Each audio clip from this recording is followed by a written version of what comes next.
All right. Hi, everybody. I think we're going to get started. Welcome and thanks for joining us. I'm Tara. I'm the co-founder of Kinkly, and I'm super excited about the webinar today. Because 2022 marks Kinkly's 10th anniversary, I wanted to mark the occasion with a look back at all the ways things have changed around the topic of sex online in the last decade. And they have really changed for better and for worse. From broader discussion around BDSM, kink, and having better sex to social media censorship and discrimination against sexual content in general, we've seen both positive and negative changes here. It's a really interesting topic, and we've got an awesome panel of experts to help me dive in today. So let me introduce them. I'm joined today by Andrew Gurza, Gigi Engle, Marla, Stewart, and Suzannah Weiss. So I will let them do most of the talking. We'll kick things off with some introductions. So I'll pass things off to each of our panelists to introduce themselves and tell them a bit about themselves. Andrew, would you like to start us off? Andrew, you're muted. Yeah, sorry about that. Hello, thank you for having me here today. My name is Andrew Gurza. I'm a disability awareness consultant and content creator. I'm also the chief disability officer and co-founder of Bumpin', a sex toy company for and by people with disabilities, creating the first line of sex tech for people with hand limitations. I'm also a big social media person talking about sex, queerness, and disability. Hello. Awesome. Thanks so much. I'll turn it over to you, Gigi. Gigi, I'm an ACS certified sex educator and a trainee at the Contemporary Institute of Clinical Sexology in sex therapy. I'm also a journalist and author of All the Fucking Mistakes, A Guide to Sex, Love, and Life. And I really specialize in GSRD, which is gender, sexuality, and relationship diversity. Awesome. And I will pass it over to Marla. Hey folks, I am Marla. I am a certified sexologist and sexual strategist, author, speaker. I run my own company, Velvet Lips, along with co-founding Sex Down South, which is a sex conference in the South, 3 days of fun and entertainment and learning. Yeah, that's me. And your earrings are amazing, by the way. And last, we'll turn it over to Suzannah. Hello, I'm Suzannah Weiss. I'm a multi-certified sex educator, sex and love coach, and sex and relationship writer who's been published in the New York Times, the Washington Post, and more. Awesome. So thanks everybody for taking the time to participate today. Before we begin, I'll just go through a couple housekeeping items. Today's webinar is being recorded, and we'll send out a link to the recording shortly after the presentation, so you can listen or re-listen whenever you want. Second, we'll also do our best to keep the discussion interactive. So feel free to enter your questions in the Zoom Q&A section at any time, and we'll try to get through as many of those as we can at the end of the conversation. So let's dive in. I know all of you have been in the sexuality field for several years or more. So I'll start with a really broad question, and maybe you can each take a few minutes to answer. So the question is, what has really struck you or stood out to you about what's changed in terms of the way sex is handled in the media sort of over the course of your career, since your career started? I'll start with Andrew on this one. Thank you. In the work that I do as a sexuality and disability consultant, really it hasn't changed in the last 10 years since I started. We're still having the same conversations we were having 10, 20, 30 years ago about sex and disability, and the only conversation we seem to be having is, wow, they have sex?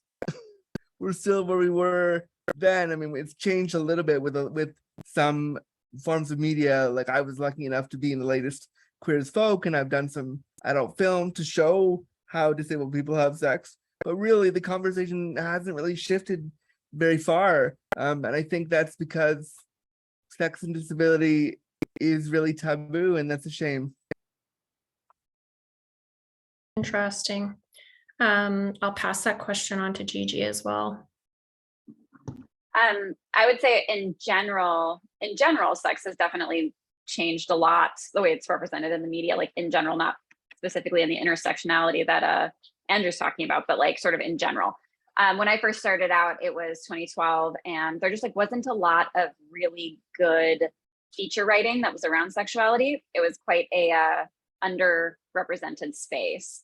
And in the 10 years that I've been in this space, which is actually funny because I actually started writing in this space like almost exactly 10 years ago. It's been such an influx of like amazing feature writing, a really big push towards more scientifically backed, expert focused articles, which has been really great. At the same time, things on the internet have gone from being like, oh, sexual awakening, to then quite a serious backslide with social media censorship, specifically around Instagram, and honestly TikTok too, like hate sex so much. And so that's been sort of a difficult thing to contend with. So we've seen some positive things, we've seen some negative things, but overall it is nice to see a bigger shift towards a more sex neutrality mindset than we've seen in the past, I would say. Yeah, and we'll kind of get into that like duality, that tension between those two things later on, but I'll turn that same question over to Marla. Yeah, it's kind of a both and situation, because sex has changed over time and it also hasn't changed over time, right? The reason why I named my company Velvet Lips was because there was so much sex censorship around what we could and could not say. So that still has not changed. We just see it more because of social media. Because I've been working in this industry for about 22 years. And so I've seen a dramatic shift in the way that we are exploring our sexuality and the way that we, in particular, have seen women's bodies, how the way we've seen, gender variant bodies, like all of those things have changed. And we can see that in the shift in toy tech, right? So that kind of speaks volumes from, rubber and latex dolls, inflatable dolls, to now what we see is, gender neutral toys being made and all of that, all of those different things. And also thinking about the pornography industry in general, we know that porn tends to lead the way in tech. So that's sort of how we sort of shift, how it gets shifted into the mainstream. But I would say, yeah, it's like some things change and some things don't in regards to censorship. But in general, like Gigi was saying around sex over time, we see just more acceptance around sexual confidence, initiation, who can initiate. We're seeing a breakdown of stereotypical gender roles. So we've seen that breakdown over time, and I think that has a lot to do with the feminist movement, women's movement, and whatnot. So yeah, I have a lot more to say, but I'll cap it at that. I know there's just so many things going through my head. It's awesome. And I'll turn it over to Suzannah. I would say that since I started writing about these topics in 2015, feminism has become less of a dirty word. I used to get harassed much more just for describing myself as a feminist, not just on social media, but in regular life, in online dating. And I noticed like people don't go after me as much for that, which is nice. I've also had a number of women's magazines approach me to like redo their articles and say, we want to make this more empowering, more feminist, more woman-centered, rather than like the previous what guys think kind of articles, or like what guys want. It's more about what the woman wants, and as well as making the articles more LGBT inclusive and focusing less on content that's specifically for men or for women, but on making the content more inclusive so that people of any gender could read it and get something out of it. Yeah, so we're seeing some openness, at least, like maybe if not change, maybe some openness. I mean, Kinkly launched partly because we did kind of see this lack of information, especially around things like kink and BDSM and sex toys, some of the things that at that time were considered a little more fringe. I think that's changing a bit now. Now we see these things covered more in major mainstream media, but then we also see this strong conservatism kind of in social media, in business, in government. So I'll kind of turn that into the next question and point that at Andrew, like, What are your thoughts on this kind of tension between this greater acceptance and then on the other hand, these greater restrictions or more conservatism around sex? I think it's really scary how there can be such a dichotomy between the acceptance in one corner of the internet, and then in another corner, like down your feed, you'll see something completely different, and you have to be so careful how you craft tweets or posts or stuff around your business. When I'm doing work around my sex toy for disability, we're trying to sell this product to disabled people and show them how important it is, and we've had to take out sex almost entirely from our discussion of what it is and call it a therapeutic toy, which is like, yes, it can be that, but we want to also be like, it's a toy for having sex.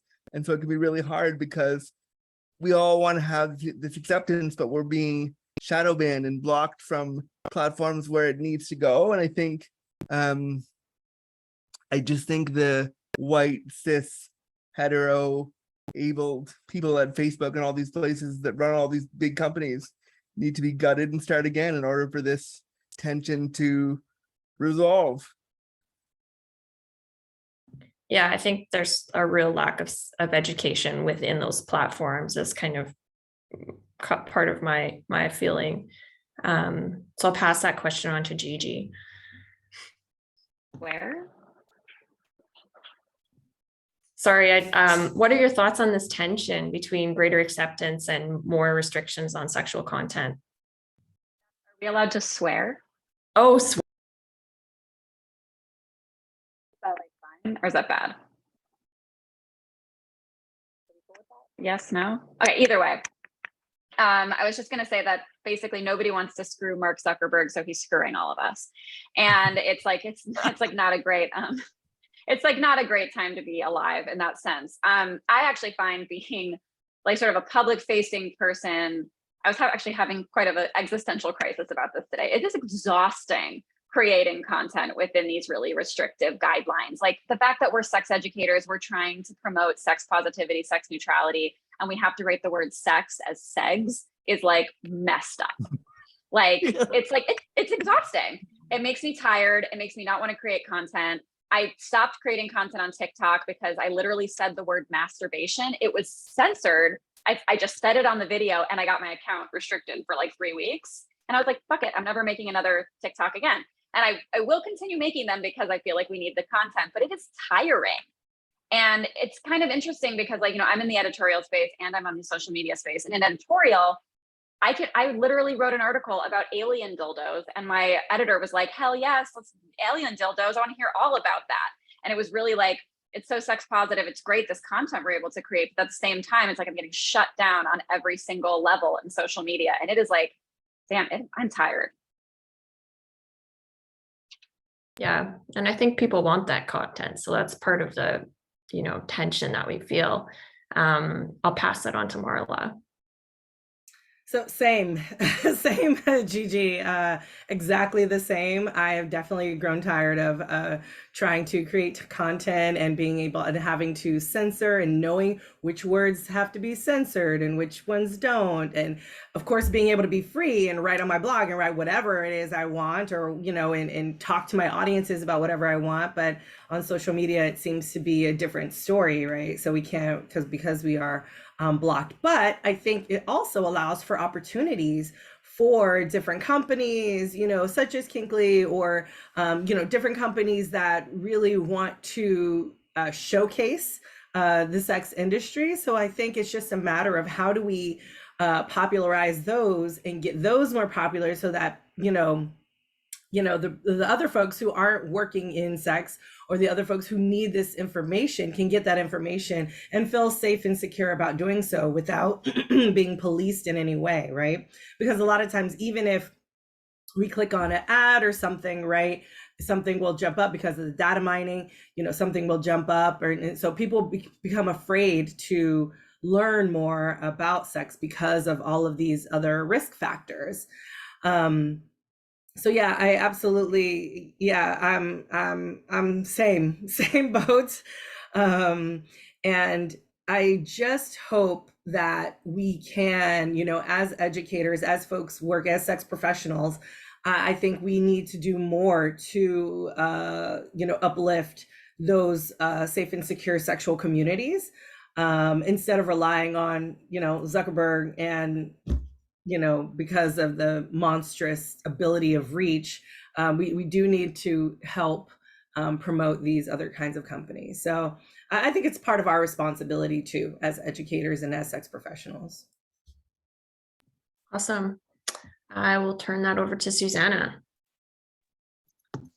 Yeah, I mean, I think the fact that there's a lot of political conservatism compared to just everyday people and people on the internet being more sex positive, just highlights how the people running this country don't necessarily represent the majority, which I feel like is seen in a lot of areas, including abortion rights. And yeah, there's a number of laws behind, I mean, I don't know how much to go into that. FOSTA SESTA in 2018 was intended to prevent online sex trafficking, but sort of led sites to be afraid of any sexual content that could be flagged as sex trafficking. I've gotten like privileges taken away on Facebook for offering sex coaching because it was marked as sexual solicitation. So a lot of it is because of that law. And now they're considering the Earn It Act, which could make that worse. And yeah, so a lot of it is because of these laws that seem sort of driven allegedly by a good cause, but end up being largely about just preventing sexual dialogue and censoring people.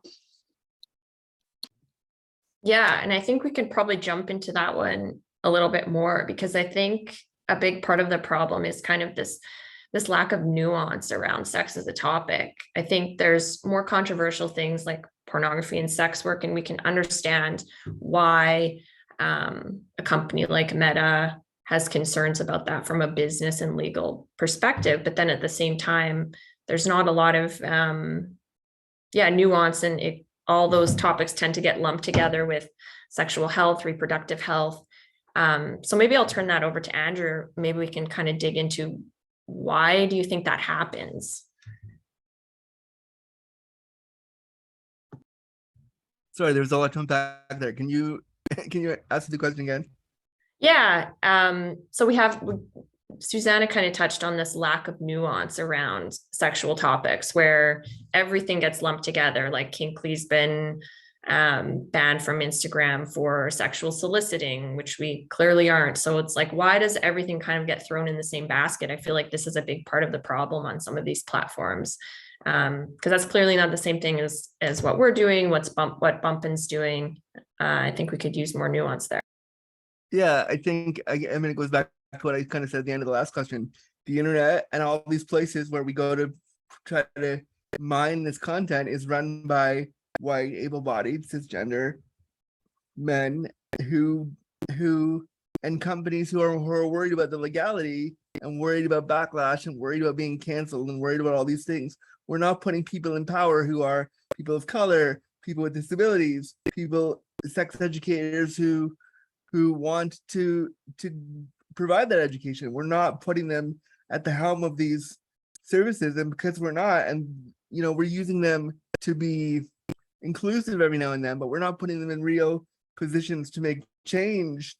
And I think that's why everything gets lumped in together, because the people that are running these platforms don't have the education that we do and are more worried about the bottom line of losing money by promoting this than actually seeing the good that it could do. Yeah, I mean, and we've seen it kind of swing both ways, like with OnlyFans, right? I mean, they went one way, they went back. I mean, there is definitely benefit for those platforms to having that content, but they still really struggle with it. Yeah. Yeah, so same question. I'll turn that over to Gigi. Sort of to piggyback on everything Andrew's saying here, frankly, because the companies don't give a shit about sex positivity. They don't really give a shit about inclusive education. They don't care about pleasure. They don't care about people knowing their bodies. Ultimately, they don't really care about their users. They care about their advertisers. And so if a advertiser is feeling squeamish about sexuality because, you know, as it's been pointed out multiple times, it's just white cis men who are running these companies. They don't really care about getting this education out there because it's not going to make them the kind of money that having a visa sponsorship is. And it's a huge disservice to so many people who actually want and very much need this education, but it is the reality of the situation. And I parrot Andrew's point of like burning these bitches to the ground and like starting over. Yeah, I'd love to. Let me help. Marla. So I was just thinking about how like somehow some sex topics are taboo, right? So like some sex topics are deemed as bad and some sex topics are deemed as good, right? So we say, okay, pornography, sex work, that's bad sex stuff, right? Sex education, that's good sex stuff, but we can't, we lump them all together because we can't distinguish which one's good and which one's bad, right? You have people like, for instance, like Jet Setting Jasmine, who's like a sex therapist and a porn star. Like, how do you navigate something like that? I'm speaking to capitalism and industries, and how do they speak to something like that when they can't separate the two, because that's literally one person, you know, who is doing both of these things, right? One thing is taboo, the other is not. So yeah, we just kind of get lumped in together and deemed all bad, right? So it's just sort of the lack of access. So yeah, I think it's just unfortunately and it's perpetuated in the media, right? So we constantly seeing porn addiction, or we see I did this because of porn, or porn made me a bad person, or sex work tore my family apart, or, you know, like all of these things where people don't take accountability for their own actions. So that's also part of the larger systemic problem, right? But yeah, that's it for now. All right, I'll turn that one over to Suzannah. Yeah, I mean, I think we're almost taught to think of sex in general as bad, because when, at least in the US, I think in a lot of parts of the world, sex education mostly focuses on the negatives of sex, on, you know, STIs, pregnancy, sexual assault. Movies are rated, like, are based on sex as if it were the same as violence. And I feel like we just get this message like sex is scary, sex is bad, as opposed to some negative things could happen in your sex life. A lot of positive things could happen as well. And so I feel like that lack of nuance starts very early, and just learning to be afraid of sex. It could lead to all these negative things. Not necessarily that it can lead to pleasure, especially like in this gendered script where men are like hunting down women supposedly, and women are just like, they have to guard their sexuality or like trade it for something else. It just doesn't lend itself to this idea that sex should be celebrated.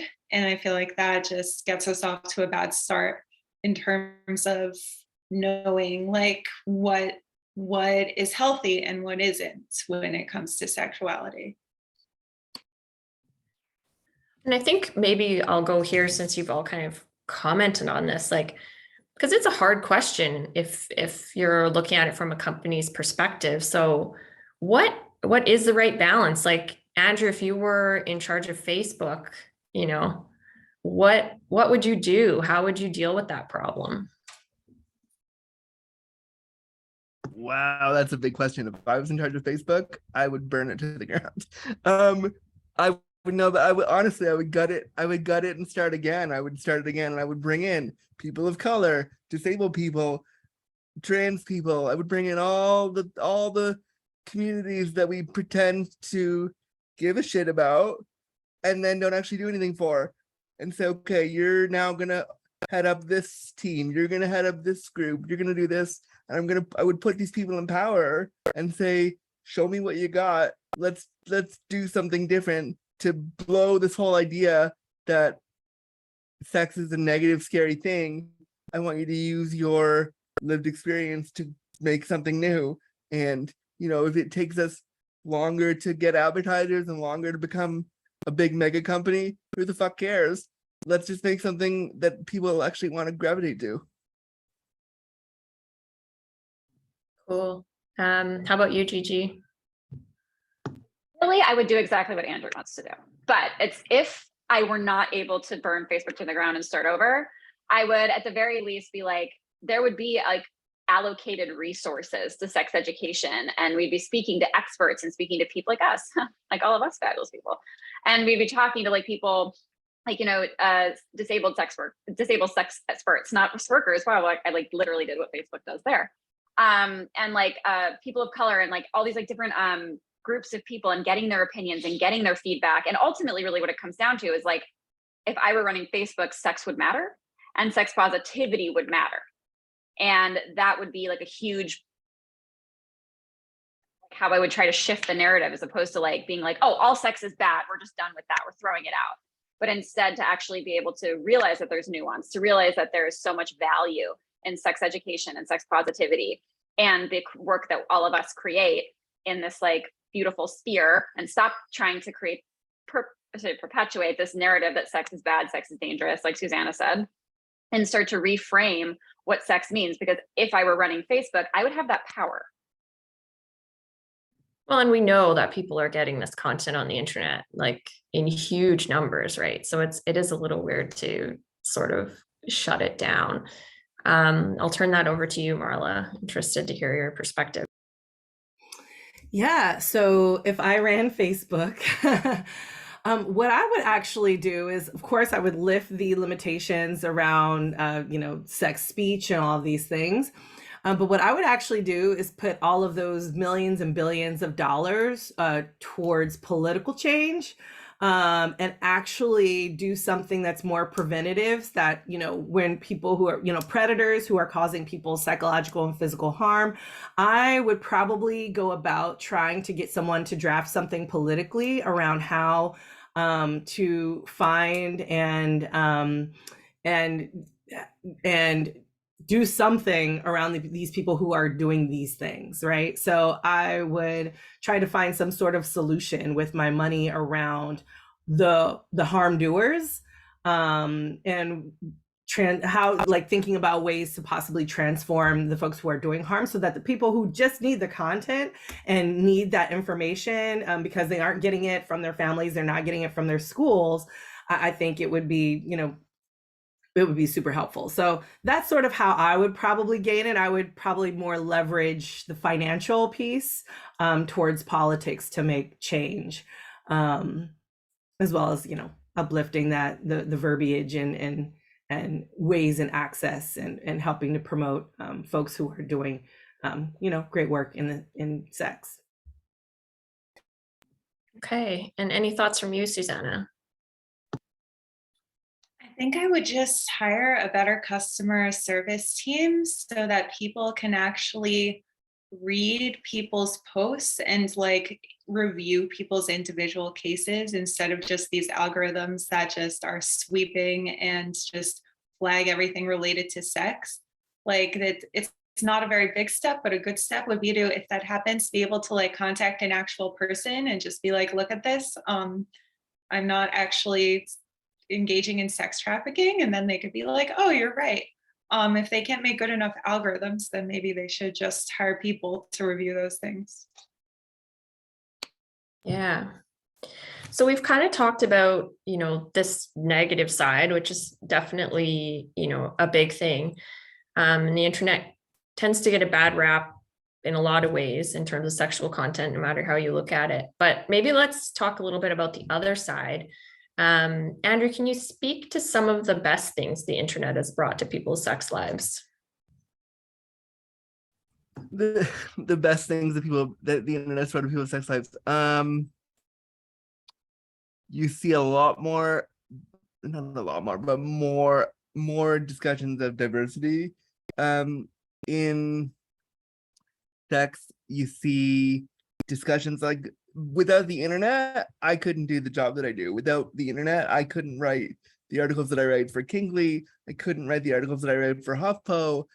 I wouldn't have a podcast about sex and disability. The internet brings together communities that have not had a voice, and I think that's great. But I also am, like I kind of said throughout this whole thing, I'm upset that we, even though our voices are being heard more, we still have to fight to just be heard. Whereas if like in my space, in the queer male space, most of what you see is white cisgender gay men with their shirts off looking hot, which is great and fun to look at. But if I did the same thing in my wheelchair, somebody would be like, oh, that's inappropriate. Why is it on the internet? And I've done that, where I've done photos and I've done videos of me being a bit cheeky, the same exact thing that somebody who's able-bodied would do, and I get told that it's inappropriate.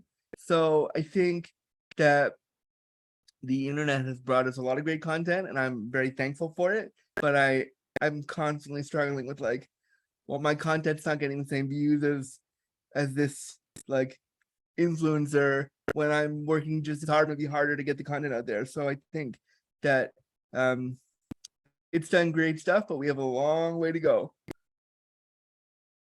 Yeah, and that's really interesting because it almost lends itself to the notion that it's more about someone's individual comfort level of that content than like a more kind of objective look of what the content actually is, right?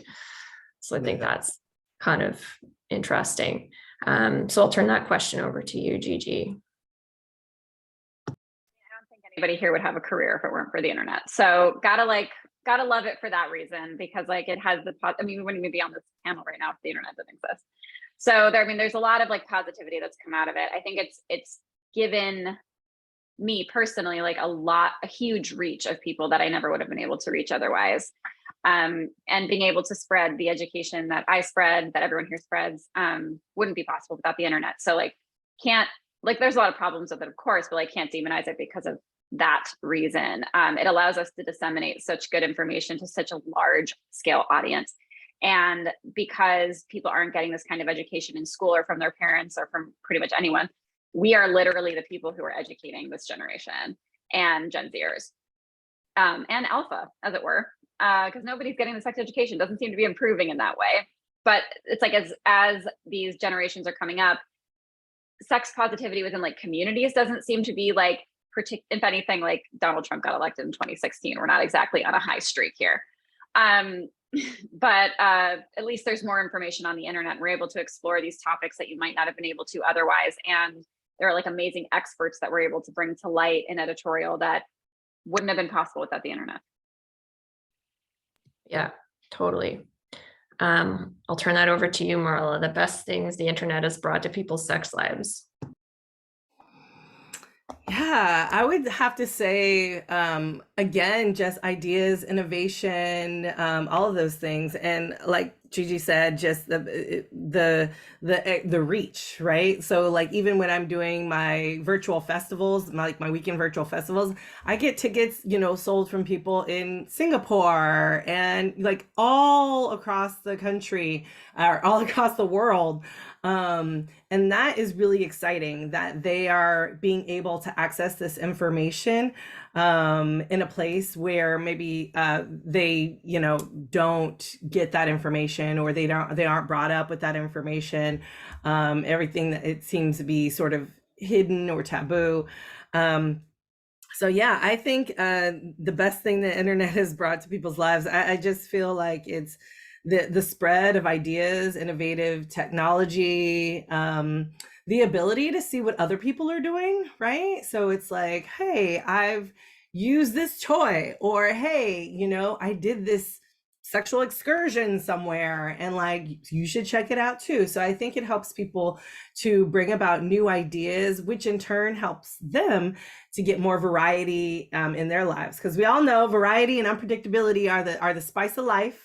When it comes to sex and sexuality. So having those ideas, having that variety I think is necessary to have a healthy sex life. So yeah, I think the internet helps to do that with social media, with just being able to be exposed, with the connections with other people. And it's so interesting to think about how probably 15 years ago, we would probably have said, oh, internet friendships aren't real friendships, right? I haven't really met that person in person, so it doesn't really count. Whereas now that has completely shifted, right? Where some people only have internet friends or only have, these kinds of connections. So I definitely feel the best thing the internet has brought to people's sex lives is connection, exposure, and the ability to see things differently than how they grew up. Yeah, internet sex ed is real sex ed, right? I'll turn that over to Suzannah. Sorry, there's a truck outside my window. I hope you can still hear me. But yeah, I would say the best thing it did for me was when I was younger, maybe in my late teens, and no one had really talked to me about sex. I used the internet to learn things that helped me to figure out how to have a good sex life, like learn that it doesn't have to be painful the first time you have sex, or that you can bring a toy into the bedroom, or that clitoral stimulation is important. I remember going on sites like Scarleteen and watching sex educators on YouTube, and even sites like Literotica, or even like porn sites, just for inspiration. So I feel like the internet has the potential to fill a gap that is left by sex ed, particularly with regard to pleasure, and particularly with regard to women and other sort of marginalized people's pleasure. Yeah, for sure. I mean, that would be a pretty interesting poll maybe for Kinkly to do at some point, because I know I got a lot of sex ed on the internet as well. So I'd be really interested to learn how many people, got the majority of their sex ed that way. So we're kind of coming towards the end of the questions, but the last question I kind of want to ask is, what do you hope to see happen with sexual content on the internet in the next 10 years, Andrew, after you burn Facebook to the ground? In the next 10 years, I want all the restrictions lifted. I want to see more disabled people on the internet talking about sex. I want to see more disabled porn. I want to see just access to, and I want to see disabled people and marginalized people being paid for the content they provide. One of the things that I find so tough is that so many people, not Kinkly's great, but so many organizations will reach out to me and say, can you come to this conference and talk about sex and disability? And I'll read through their email and I won't see anything about rates, and I'll send them my rate card and they'll say, oh yeah, we don't have any money for that, but could you do it anyway? And so in the next 10 years, I want that to not even be a discussion point. If you want to hire somebody, a sex educator, particularly a marginalized sex educator, to talk about sex, you should have the resources, and we should put, if a company can't raise the resources by themselves, there should be like grants they can apply for, things they can access where they can say, I want to bring Marla in, I want to bring Gigi in, I want to bring these people in, but I can't pay them. What do I do? So that we as educators never have to be like, well, am I gonna be able to do this today? Am I gonna feed myself after this, or what am I gonna do? So I think in the next 10 years, I want to see us get paid, and I want to see the content be in my work around disability. I want to see it be less about, wow, you have sex, and more about, wow, you have sex and it's great, tell me more. Yeah, great points. I'll turn it over to Gigi. Obviously agree everything Andrew said. So brilliant. But I guess to add on to that, it's like I really want to see sex become important across social media, across all these different platforms. I mean, Kinkly is amazing. Publications like it are amazing. A lot of major magazines have these like new sex positive articles, which by the way, are not on the homepage. You have to go to a special little sidebar and go to sex and relationships. They still won't have sex at the top. Can't do that. So I just want to see sex be taken, excuse my language, fucking seriously. And for people to actually see the value in it, for it to stop having this taboo. And I mean, I don't want to completely have the taboo gone, because then like, where's the fun in the BDSM if you're getting tied up and everyone's doing it? But I do want it to be like very available for people, and for it to be to be not as marginalized, and I want so many more voices to be available for people of like especially marginalized communities who don't get to have this kind of audience that so many of us are so privileged to have. And yeah, I want sex to be like a normal part of conversation. The way that we talk about politics and we talk about lifestyle is the way that we should be talking about sex. And honestly, like, sex is important to being a human being, as eating or sleeping, and it deserves that level of reverence. And Suzannah had said earlier that like when movies are rated, they're rated based on sex, as if sex and violence were the same thing. I would really like a world where violence was not equated with a natural human phenomenon. Yeah, that's a great point. Over to you, Marla. Gosh, I mean, I agree with everything Andrew said. 100%. I don't think I have too much to add. But I definitely would love to see the space of sex, of course, open up more. I would love to see political change. I would love to see us being able to have those conversations. I would love for us to be more open about it on mainstream TV. I just got asked to do this mainstream TV thing, and it was like, can you take some of your piercings out, and can you just like not be you, basically? It was just sort of like, we love you and your education, but we don't, that's too much, right? So I would love the ability to for us to get to a place where everybody is accepted for who they are and what they look like. It doesn't matter what kind of sex educator you are or sex professional you are, but just really being able to be you without all of the restrictions. So until then, I think the people who are in charge and the people with the money, right, the TV networks, all of those people need to have someone come and change, or they need to die. I mean, I don't know. Like, I don't know what the solution is. I just think something needs to happen in order for some change to happen. But there needs to be a stronger shift.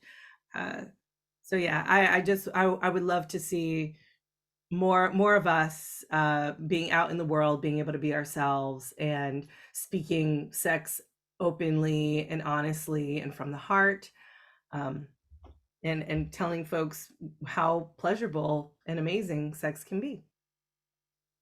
Yeah, I think that's a great point. And it kind of speaks to the need for diversity in those organizations, because I feel like, if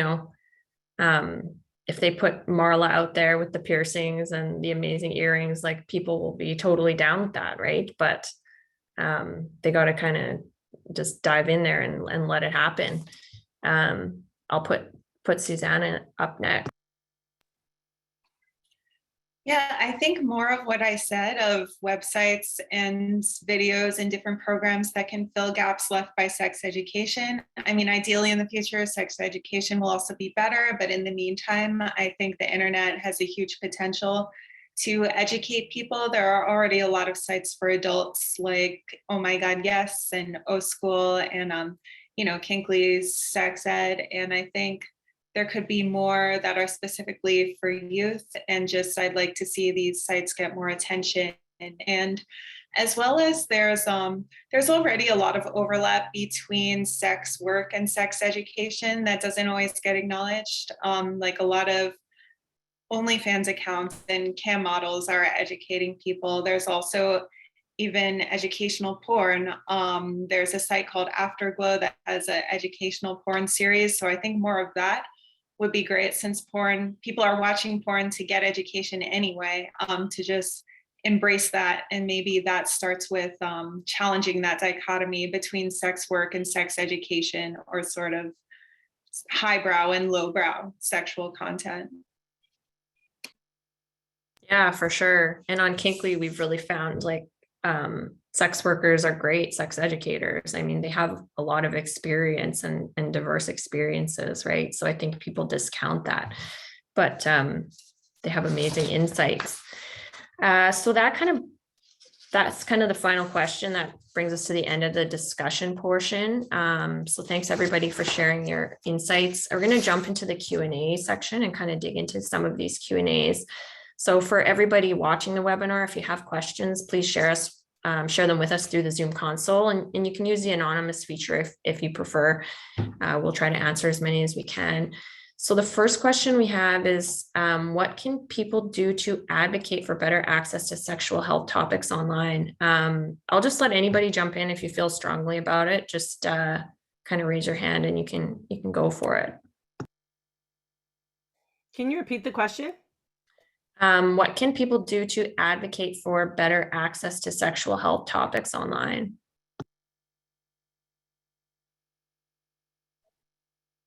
Like the $1 million question, isn't it? Because like all of us are out here trying to create content that will kind of slip through the cracks. So I would say that that's a very complex question, because like, what do you do?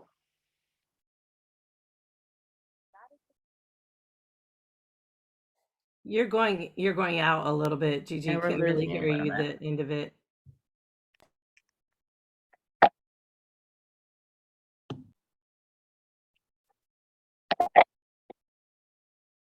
Try again.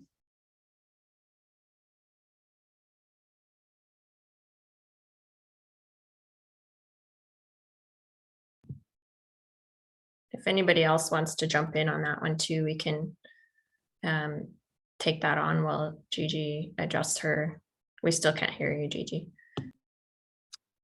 I mean, it's a really, like Gigi was saying, it's a really complicated question. I don't even know where to start with it. But I guess I would say, I would go back to my last point from the last question. Pay us to come and give you that education. Pay us to, pay us to write articles that you can put on in your online space that can override the ones that are horrible. Pay us to create that content for you. But most importantly, pay us to do that for you. Like we love to create content, but we also have to feed ourselves.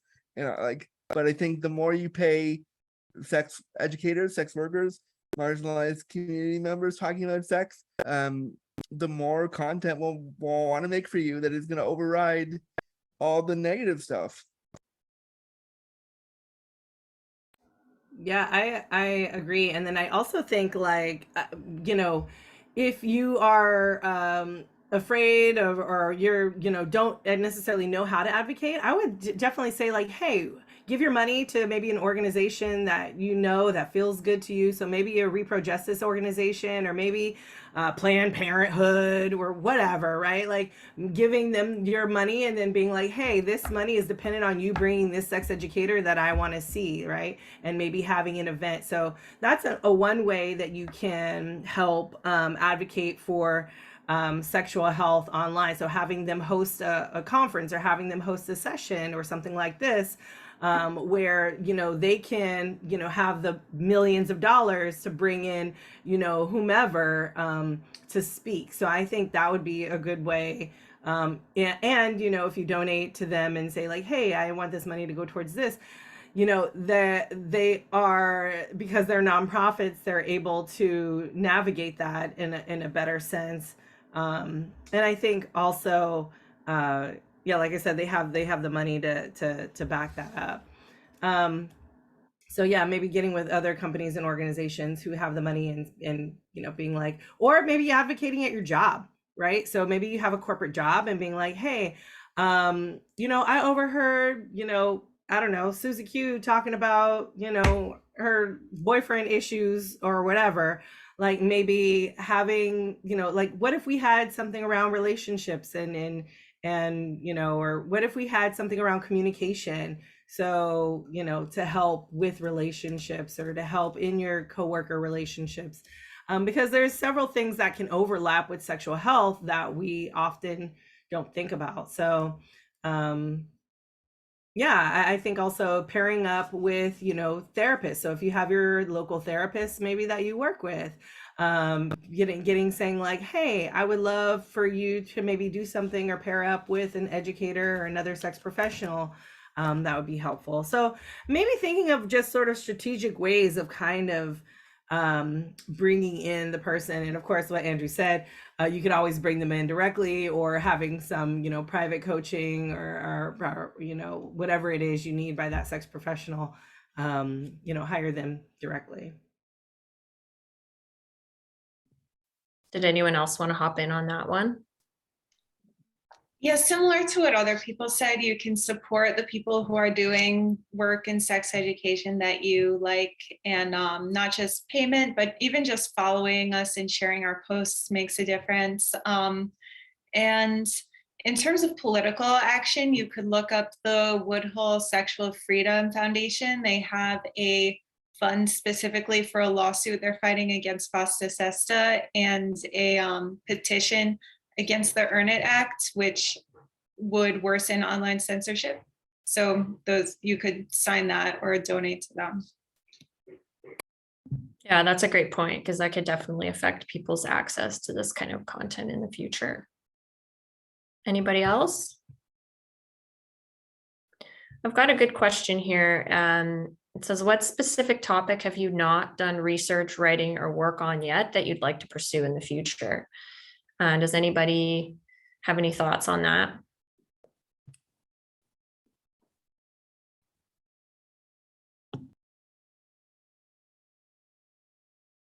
I would love to go more into like sex and pregnancy.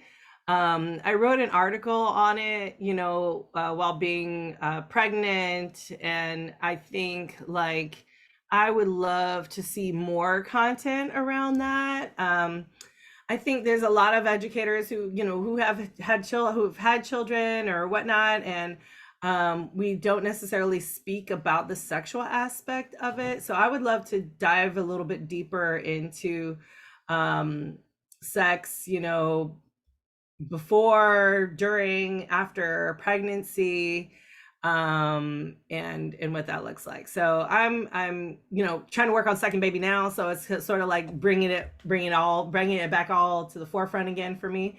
So I would love to probably do more research and work on that piece.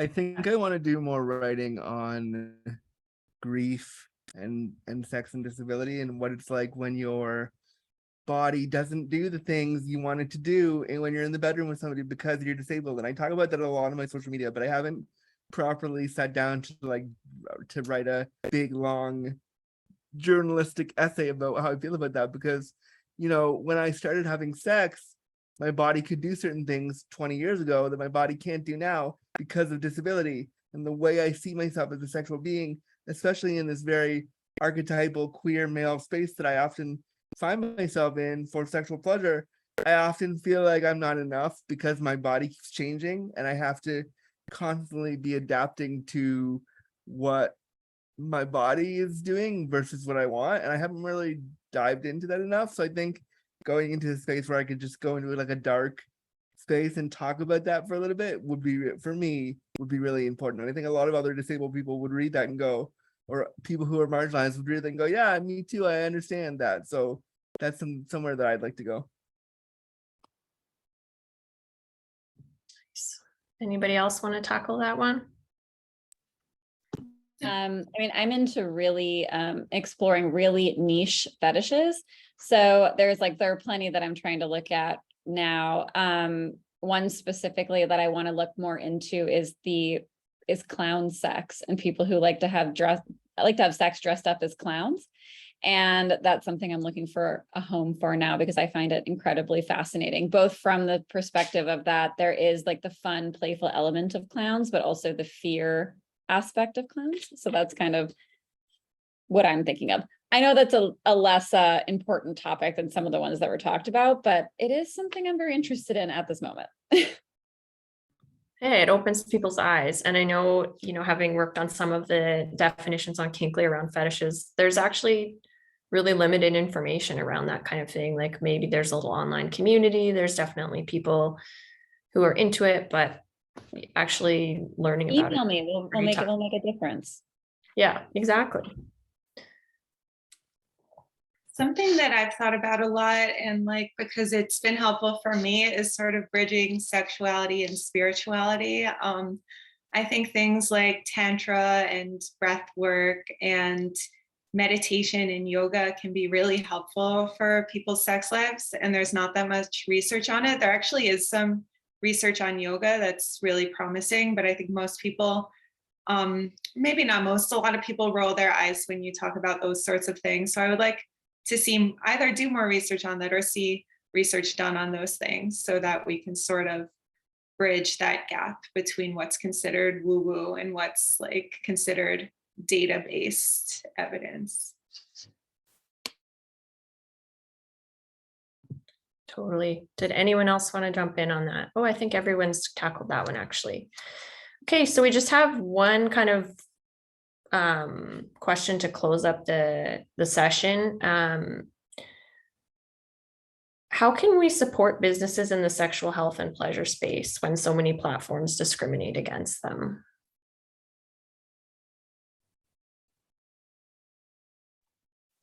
I think find your favorite creators and find their Patreons and pay them and have them do cool panels like this and again, like Suzannah said a minute ago, share their stuff and keep talking about it, keep talking about who they are and what they do, so that people know who they are, so that when somebody does have funds or has an open mind and wants to bring somebody cool in, they're like, oh yeah, everybody was talking about this person, everybody was talking about Marla, everybody was talking about Gigi, we should bring them in. We need people to constantly be talking about our stuff so that they know who we are, so that we can be supported. Awesome. Anybody else have thoughts on that?